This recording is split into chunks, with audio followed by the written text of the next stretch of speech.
Eu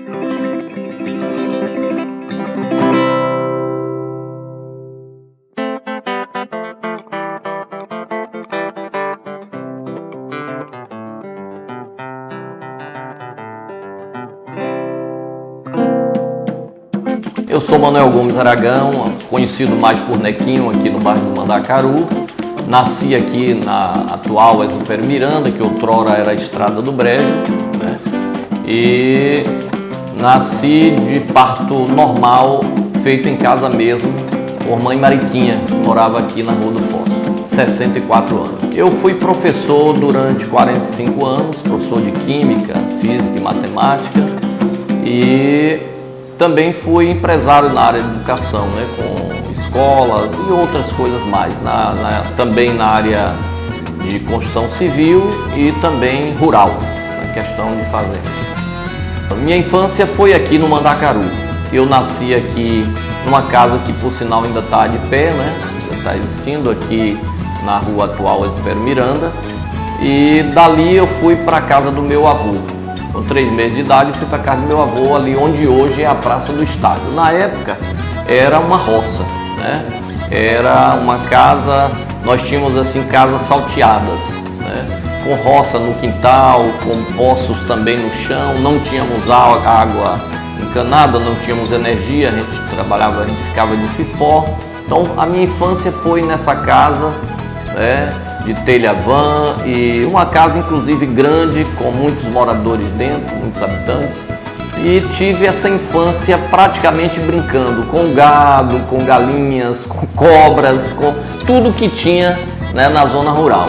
Ali realmente era, tanto que antes mesmo de eu nascer, 2 dos meus tios foram enterrados próximo da casa da gente, porque nós não tínhamos outro local, era assim, dessa forma. Olha, positiva eu tive várias. Primeiro era a figura de meu pai, que era um homem extremamente trabalhador, né? Um homem que ele era pedreiro, mestre de obra, um homem que me deixou um exemplo muito grande, há 20 anos que se foi, me deixou um exemplo muito grande. Depois meu avô, com quem eu morei quase minha vida inteira, pai de minha mãe, Francisco Paulo Gomes, e ele foi um homem altamente devoto, né? Católico, devoto, apostólico. Era um homem que deixou assim um legado muito grande na minha vida. Eu vivi praticamente, era uma vida de oração. Eu não tinha muito folguedo com companheiros, porque a gente não tinha, era filho único, morava naquela casa, né? E terceiro, uma tia minha que era professora primária e foi a minha primeira professora desde os 2 anos de idade. Cuidava de mim, também me ensinava, foi onde eu aprendi as primeiras letras para depois seguir adiante. Esses foram os pontos mais positivos, né? A fé que eu tive, acompanhado do meu avô, que fez uma procissão de uma devoção a São Roque. Durante 64 anos ele fez isso e eu aprendi a conviver com ele diante dessa religiosidade. Na minha infância era muito difícil, a gente brincava mais com carrinhos, às vezes eu me recordo até hoje que a gente não tinha muito brinquedo de fabricações industrializadas, então a gente fabricava aqueles carrinhos de faxina com borracha de alpercatas, a gente tinha cavava buracos no chão para jogar gude, que era uma das brincadeiras que a gente mais gostava, com bolinha de gude, né? Esporadicamente a gente fazia bola com meia, enchia a meia e fazia bola, e a gente mesmo limpava o campinho e jogava naquele campinho. E tinha que ser próximo de casa, porque por ser filho único, minha mãe não deixava que a gente se ausentasse muito, né? Era muito distante. E por vezes a gente brincava também até com as meninas, porque eu tinha primas e primos e a gente se misturava e a gente brincava de tudo, né? Era de pular macaco, né? Era de pular corda, era de subir em árvores. A gente tinha, na divisão do nosso terreno de meu avô com meu tio, a gente tinha uma cerca de graveteiro, era uma árvore que dava um leite branco, que ao cair nos olhos ardia muito, e a gente ficava pulando de um galho para o outro, menino ainda, né? Criança ainda. Essas são coisas, os folguedos que a gente tinha naquela época, era isso. Sem contar as brincadeiras que às vezes as nossas tias e mães faziam naquela época e a gente participava, né? em época de Natal, sobremodo na época de Reis, com a mulinha, com bomba-boi, com essas coisas que todos participavam, né? E as rezas que era praticamente todos os dias. A gente rezava de manhã, meio-dia, de noite. Meu avô era assim. Então, a nossa brincadeira foi dessa forma aqui naquela onde hoje é a Praça do Estádio. Era uma frente muito ampla, muito grande, e a gente tinha um tio que varria esse terreiro todo. E eu me recordo, uma das lembranças maravilhosas que eu tenho dessa época é que no Brejo foram terras de meu bisavô, que vendeu para Homero Ribeiro, e Homero transformou essa fazenda em uma indústria. Morava ali inúmeras pessoas. Me recordo como hoje que as mulheres vinham todas descalças, os homens também vinham descalços, trazendo flores, mandioca, empim, enfim, várias coisas, e deixava os burros, os jeguinhos e os burros almojados na porta da gente. Era um folguedo, era uma alegria só, eu dando água e dando café, menino ainda, em torno de 5, 6 anos. Essa lembrança não sai de minha cabeça não. Ainda tem algumas dessas pessoas, elas eram bem jovens na época, que ainda residem por aqui, né? Era uma mais ou menos em torno de 8 a 10 quilômetros de distância do Brejo até aqui, para chegar na praça, onde eles iam negociar as suas coisas. Era ali que eles faziam uma parada, tanto na vinda como no retorno. Tinha que ter uma parada ali na casa do Velho Chiquinho, era ali onde era a Praça do Campo hoje. Muito bom essas recordações. As flores de margarida, angélica que elas traziam, presenteavam a minha mãe, ou minha mãe às vezes comprava.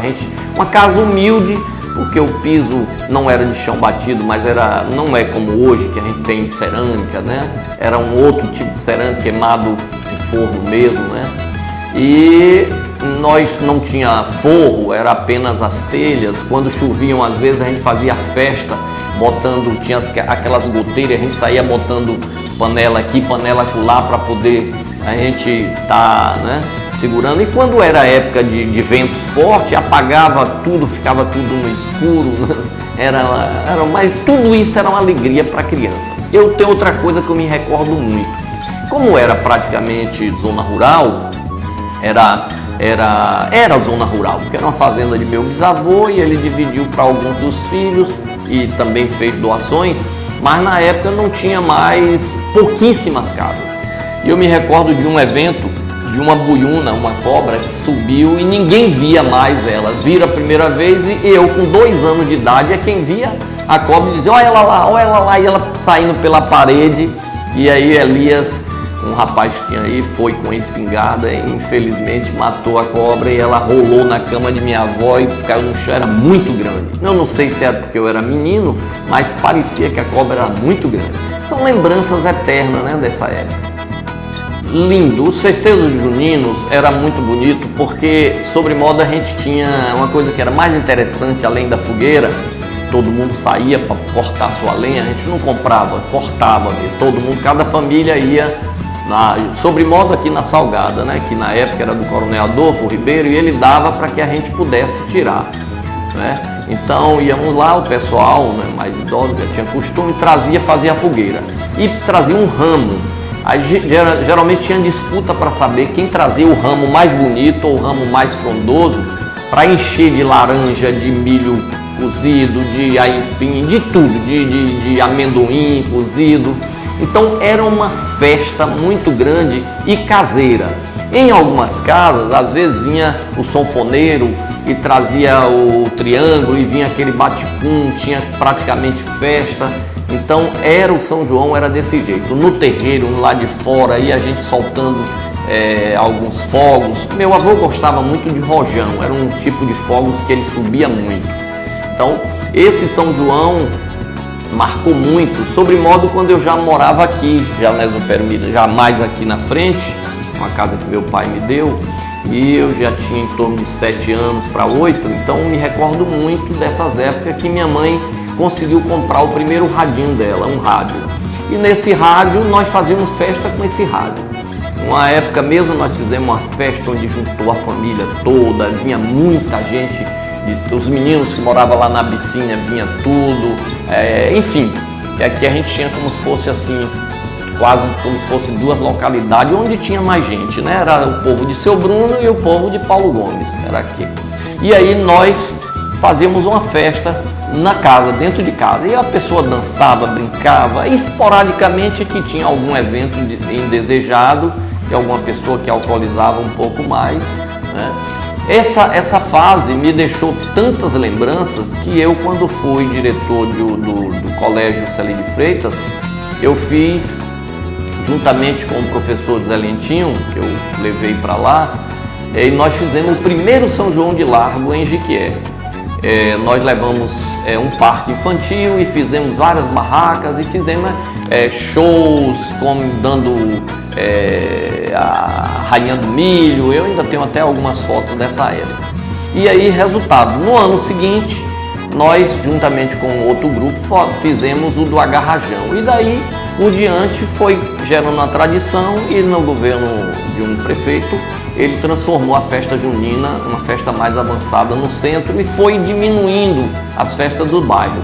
Eu fazia aqui no estádio, onde eu morei quando criança, eu fazia uma festa chamada Forró do Mané, que também aglomerava 33 barracas, parque infantil, era uma coisa, pau de sebo, vinha a quadrilha de zinha, era uma coisa muito bonita também. Mas a partir do 12º ano parece que nós demos uma parada, porque também as coisas ficaram mais complicadas a nível de violência e a gente ficou meio receoso. E aí ficamos mais na praça mesmo. Até que veio a Covid, né, e a gente deu uma parada no São João também. Mas uma grande festa que nós tínhamos também, que virou uma tradição, que eu dizia antigamente, 64 anos, meu avô fazia uma reza de São Roque. Essa reza de São Roque, ele foi onde foi celebrada a primeira missa dentro daqui dessa localidade, da ponte para cá, do Rio de Conta do lado de cá, foi na casa de meu avô e ele iniciou, ele era congregado mariano, foi o local onde celebrou a primeira missa, na porta dele, uma missa campal. E todo ano, durante 64 anos, saímos em procissão. Como as ruas não eram ainda delimitadas, a gente só tinha a rua, que era a Estrada do Brejo, depois passou a Rua Paulo Gomes e hoje é Edifério Miranda. Essa rua saía dela, que era onde ele morava, passava, descia ali onde hoje é a Rua Boiadeiro, passava pela Rua do Fosco, que hoje é Antério Cícero, subia, ia lá onde hoje é Café Filho e voltava por onde hoje é o Bruno Neto. Como a Bruno Neto não era total, ela chegava aqui em Seu Crispim e morria, tinha um tanque que não impedia, a gente descia ali onde é hoje a Casa de Tijão e voltava de novo. Esse era o percurso que nós fizemos durante 64 anos. Então era uma festa muito grande, também com muito foguete, com a fogueira na porta, a troca da bandeira, que era um pau estiado com a bandeira branca que colocava na porta, né? Aí as pessoas até, como se fosse um sincretismo, né? Então ele fazia essa festa concomitante e com apoio da Igreja Católica. Geograficamente, vamos dizer assim, a nível de relevo, não mudou nada porque o relevo é o mesmo, mas aí saiu de uma paisagem natural para uma paisagem modificada, né? Hoje a gente olhava, vamos dizer, até 84, quando eu comprei o Itaigara, aliás, quando eu vendi aquela parte do Itaigara, que hoje é um bairro, eu vendi a Jorge Garcia, essa parte é todo mato, a gente tinha uma visão diferenciada.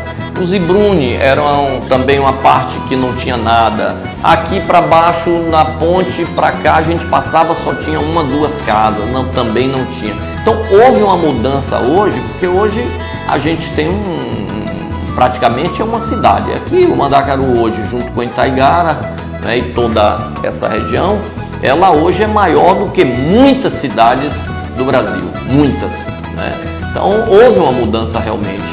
Não digo assim do relevo, mas da construção de prédios, de escolas, enfim, de tudo, que nós não tínhamos nada aqui, nada. Nós não tínhamos nada e graças a Deus hoje a gente já tem um povo mais consciente, construído, nós já temos várias escolas, né, com muita luta, né? Essa mudança a gente agradece muito também as doações, porque isso eu conto no meu livro de História do Mandacaru, que infelizmente ainda não foi publicado, mas toda essa mudança veio depois das enchentes de 1914, porque era uma fazenda do meu bisavô, Pedro Paulo Gomes, e nessa cheia de 14 ele começou perdendo a vontade de ter as partes baixas que foram inundadas, perdeu muito gado e ele começou fazendo doações. Com essas doações foi gerando, né, o bairro aos poucos. Mas da minha infância para cá houve uma mudança consubstancial. Eu me recordo que em 1973, eu e uma prima, Celeste, que se fora, morreu com 24 anos, nós fizemos um percurso em todas as casas do bairro, pedindo uma ajuda em cada casa para construir um salão que chama-se hoje Artesanato, que é ali no início da Esufério Miranda. E nós percorremos 323 casas, era o que tinha na época, em 1973. Essas casas nós fomos em todas. E todo mundo colaborou, nem que sabe com alguns centavos, mas colaborou. Tanto que deu para comprar na época uma quantidade de sacos de cimento que deu para fabricar quase todo aquilo ali. E, inclusive, para você ter uma ideia, nós tínhamos 2 famílias apenas que eram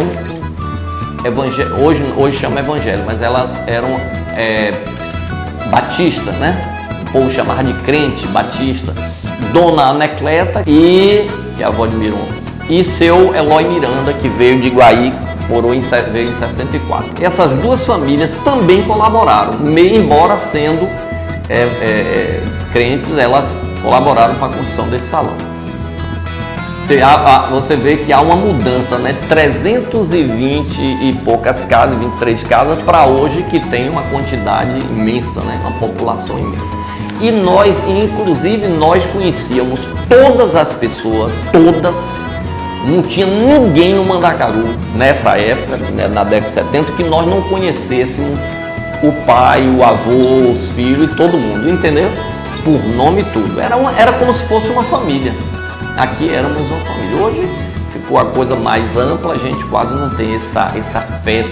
Socialmente a gente vê, porque na época a gente vivia aqui como se fosse uma família só, irmãos. Podia ter alguma contenda, alguma discórdia, mas era uma coisa contornada. Não tínhamos problema de morte. Esporadicamente a gente via uma briga de facão, né? Ou alguém podia até vir com a faca e tal, mas não tinha tiro, não tinha brigas assim extremas. Era raro você ver, não tinha homicídio. A gente andava aqui como se fosse um céu na época. Não tinha nada disso. Os meninos, eu não, porque minha mãe deixava, os meninos percorriam da beira do rio até o alto aí do morro e corria tudo isso aqui. Aqueles um pouquinho mais idosos do que eu, e corria tudo, não tinha problema nenhum. Isso de noite, né? Já tarde à noite. Então era um tempo socialmente muito bom. Hoje a gente tem condições melhores, mas infelizmente eu não sei, talvez por conta de alguns eventos como drogas e outras coisas mais, eu não sei bem, a gente já fica meio temeroso, né? A gente cuida mais dos filhos, não era mais livre como nós vivíamos. Olha, geralmente a gente diz assim, quando a gente diz que alguém faz algo até impossível, a gente diz assim, esse cara dá nó em pingo de éter, porque o éter evapora rápido, né? A água nem tanto, mas dar um nó em pingo de água é uma pessoa superar as dificuldades, eu entendo, superar as dificuldades, fazer do oxigênio e do hidrogênio em vamos dizer, ozônio, que vai dar proteção à terra. Então o nó em pingo de água, você vai transformar aí essa água, essa molécula de um oxigênio com 2 hidrogênios, e você vai aí formar hidrogênio e ozônio. Já dei muito, viu? Continuo dando, viu? Nó em pingo de água. E por vezes até em nó em pingo de éter, quando a situação é muito difícil, que a gente vai tentar resolver, né? E solucionar esses problemas.